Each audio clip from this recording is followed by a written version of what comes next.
कथा राम से बड़ा राम का नाम। इतना सुंदर कथा का चित्रण किया गया है, लगता है सारे दृश्य आंखों के सामने ही चल रहे हैं। जय सीताराम, जय बजरंगबली। पुराणों में इस कथा का उल्लेख है कि अश्वमेध यज्ञ के पूर्ण होने के पश्चात श्री राम ने एक बड़ी सभा का आयोजन किया। सभी राजाओं को उसमें आमंत्रित किया गया।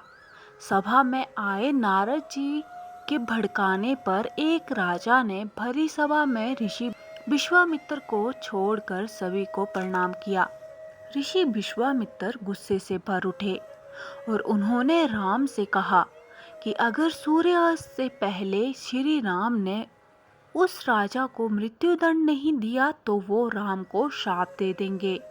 श्राप से भयभीत होकर श्री राम ने उस राजा को सूर्यास्त से पहले मारने का प्रण ले लिया।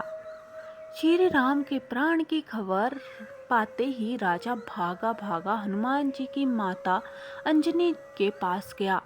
पूरी बात बताए बिना उसने प्राण रक्षा का वचन मांगा। माता अंजनी ने हनुमान जी को राजा की जान बचाने का आदेश दिया। हनुमान जी ने श्री राम की कसम खाकर कहा कि कोई भी राजा का बाल भी बांका नहीं कर पाएगा। लेकिन जब राजा ने बताया कि श्री राम ने ही उन्हें मारने का प्रण किया है, हनुमान धर्म संकट में फंस गए। हनुमान के सामने धर्म संकट खड़ा हो गया कि वो राजा के प्राण कैसे बचाएं।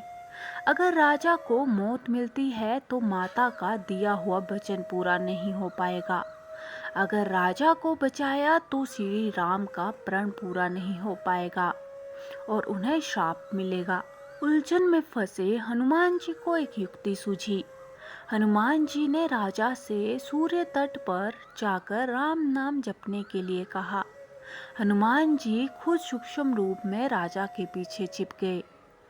जब श्री राम राजा को खोजते हुए सूर्य तट पर पहुंचे तो उन्होंने देखा कि राजा राम राम जप रहा है।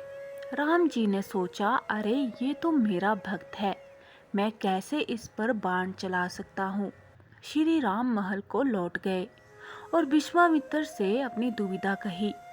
विश्वामित्र अपनी बात पर अड़े रहे और श्री राम को फिर से राजा के प्राण लेने के लिए सूर्य तट पर लौटना पड़ा।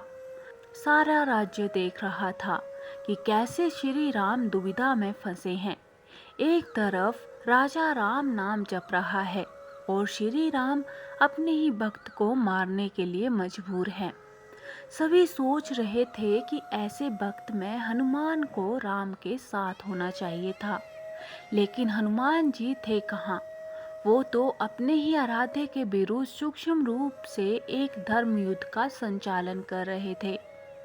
हनुमान जानते थे कि राम नाम जपते हुए राजा को कोई भी नहीं मार सकता, खुद मर्यादा पुरुषोत्तम राम भी नहीं।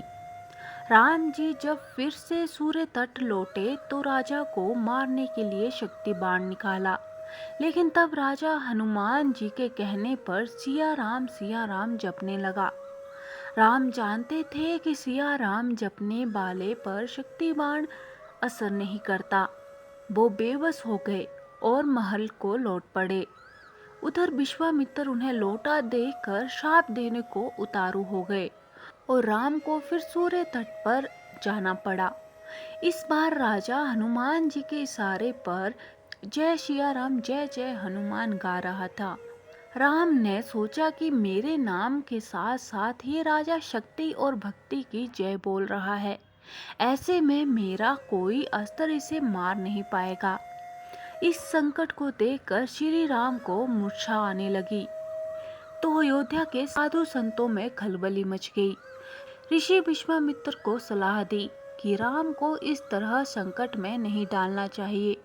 उन्होंने कहा कि राम चाहकर भी राम नाम जपने वाले को नहीं मार सकते, क्योंकि जो बल राम के नाम में है वो खुद राम में भी नहीं है। संकट बढ़ता देखकर ऋषि विश्वामित्र ने राम को संभाला और अपने वचन से मुक्त किया। मामला संभलते देखकर राजा के पीछे छिपे हनुमान वापस अपने रूप में आ गए और श्री राम को प्रणाम किया। तब श्री राम ने कहा कि हनुमान ने इस प्रसंग से साबित किया है कि भक्त की शक्ति हमेशा आराध्य की ताकत बनी है और सच्चा भक्त हमेशा भगवान से बड़ा ही रहेगा। बोलो सिया रामचंद्र की जय। जय हनुमान जी की। तो दोस्तों, ये कथा आपको कैसी लगी कमेंट बॉक्स में ज़रूर बताएं और ज़्यादा से ज़्यादा लाइक और शेयर कीजिएगा। और आपसे विनम्र निवेदन है, अगर चैनल पे नए हैं तो प्लीज़ सब्सक्राइब करना ना भूलें। मिलते हैं किसी और वीडियो के साथ, तब तक के लिए धन्यवाद।